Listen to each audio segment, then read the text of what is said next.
America అధ్యక్షుడు Trump తీరు గురించి మరోసారి చర్చ జరుగుతుంది. ఆ దేశపు కరెన్సీపై తన సంతకం ప్రవేశపెడుతూ కొత్త నిర్ణయం తీసుకున్నారాయన. తాను ఏదనుకుంటే అది చేసే వరకు పట్టువిడని ట్రంప్ ఈ తాజా నిర్ణయంతో మరోసారి తన మార్కేంటో అమెరికా వాసులకు చూపించారు. జూన్ నుంచి కొత్త డాలర్ నోట్లపై ట్రంప్ సిగ్నేచర్ ఉండబోతుండగా ఇది దేశ ఆర్థిక వృద్ధికి సంకేతమని ట్రంప్ యంత్రాంగం ప్రకటించడమే అసలు కామెడీ. ట్రంప్ అనుకుంటే అయిపోవాల్సిందే. అమెరికా కరెన్సీపై ట్రంప్ సైన్. 165 ఏళ్ల సంప్రదాయానికి బ్రేక్. అమెరికా డాలర్ నోట్లపై డొనాల్డ్ ట్రంప్ సంతకం.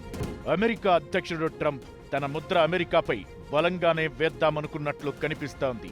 ఓవైపు గల్ఫ్ యుద్ధంతో ఇతర దేశాలకు నరకం చూపిస్తూనే మరోవైపు తన మనసులో ఉన్న కోరికను నెరవేర్చుకునే పనిలో పడ్డారు. ఇందులో భాగంగా అమెరికా ట్రెజరర్ సంతకం స్థానంలో ఆయన సంతకంతో ఇకపై కొత్త డాలర్ల నోట్లను రిలీజ్ చేయనున్నారు. దీంతో 165 ఏళ్ల నాటి సంప్రదాయానికి స్వస్తి పలికినట్లయింది. త్వరలో ముద్రించనున్న పేపర్ కరెన్సీపై అధ్యక్షుడు డొనాల్డ్ ట్రంప్ సంతకాన్ని చేర్చనున్నట్లు యుఎస్ ట్రెజరీ శాఖ ప్రకటించింది.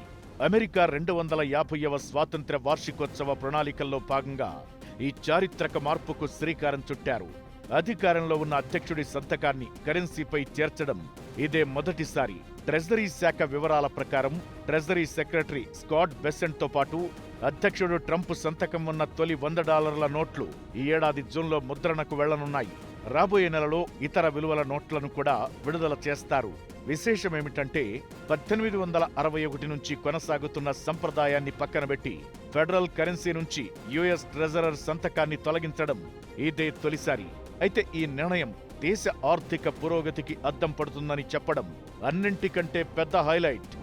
సాధారణంగా జీవించి ఉన్న అధ్యక్షుడి చిత్రాన్ని కరెన్సీపై ముద్రించడాన్ని అమెరికా చట్టాలు నిషేధిస్తాయి.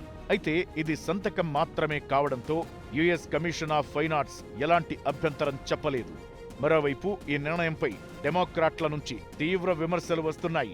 ఇరాన్ యుద్ధం కారణంగా పెరిగిన గ్యాస్, నిత్యావసరాల ధరలతో ప్రజలు ఇబ్బంది పడుతున్నారని, ఈ సమయంలో ఈ నిర్ణయం అనవసరమని వారు ఆరోపిస్తున్నారు.